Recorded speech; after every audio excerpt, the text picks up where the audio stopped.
The dead of night, it's a phrase you've likely heard before, tossed around carelessly. People use it to describe those dark hours when the world is asleep and silence blankets everything. But until you've truly been swallowed by it, felt its suffocating weight pressing down on you, you don't understand what it really means. I know I've been there. My name is Jacob Mathers. I used to be a skeptic, the kind of man who scoffed at ghost stories and thought fear was just a trick of the mind. But that was before the night I spent in the Grayson house. That night changed me. It changed everything. It started with a dare. Isn't that how these stories always begin? A few drinks with old friends, some bravado, and the next thing you know, you're agreeing to something stupid. The Grayson house had been abandoned for decades. It stood at the edge of town, surrounded by gnarled trees and overgrown weeds. Kids whispered about it, spinning tales of strange lights and eerie noises, but no one dared to go near it after dark.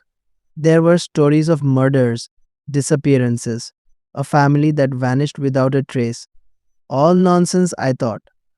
Just local folklore meant to scare kids and keep trespassers out. So when my friend Mark bet me $500 that I wouldn't spend a night in the house, I laughed in his face. Easy money, I said. I arrived just before sunset, armed with a flashlight, a sleeping bag, and a thermos of coffee. The house was even more decrepit than I'd imagined. The windows were broken, the roof sagged, and the front door hung crooked on its hinges. The air smelled damp and moldy, and the evening wind whistled through the cracks in the walls. Stepping inside, I felt a chill that had nothing to do with the weather. The interior was a mess of peeling wallpaper, warped floorboards, and cobwebs so thick they looked like curtains.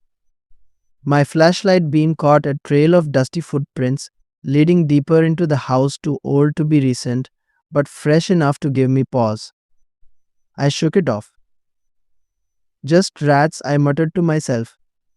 I set up camp in the living room, or what was left of it. The fireplace was crumbling, and the furniture had long since been reduced to rotting heaps. I shook my head and sat back down, trying to ignore the unease creeping up my spine. But then I heard it again, soft footsteps, slow and deliberate, coming from the second floor. I grabbed my flashlight and stood, shining the beam toward the staircase. Who's there? I demanded, trying to keep my voice steady. The silence was worse than the noise. It pressed down on me, thick and suffocating. My flashlight flickered, and for a moment I thought I saw a shadow move at the top of the stairs. Hello, my voice sounded small even to me. The house didn't answer. I could have left right then and there. No one would have blamed me. But I wasn't about to give Mark the satisfaction of calling me a coward. So I stayed. Big mistake. Mistake. I decided to investigate, if only to prove to myself that there was nothing to be afraid of. The staircase groaned under my weight as I climbed, each step louder than the last. I picked the nearest one and pushed it open. The room was empty except for a broken chair and a tattered curtain flapping in the breeze from a shattered window. Nothing unusual. I checked the next room and the next. All empty. My hand trembled as I opened the final door. I didn't think. I grabbed the knife and swung it, but the figure didn't flinch. It just laughed low and guttural, like the sound of grinding metal. My leg throbbed, and my hands were covered in dried blood, though I had no idea whose. I didn't wait around to find out. I drove straight home and didn't look back. I never told Mark what happened, never collected my $500. The Grayson house still stands at the edge of town, and I still hear the whispers sometimes late at night. I don't go out after dark anymore, because the dead of night, it's not just a time, it's a place. And once you've been there, it never lets you go.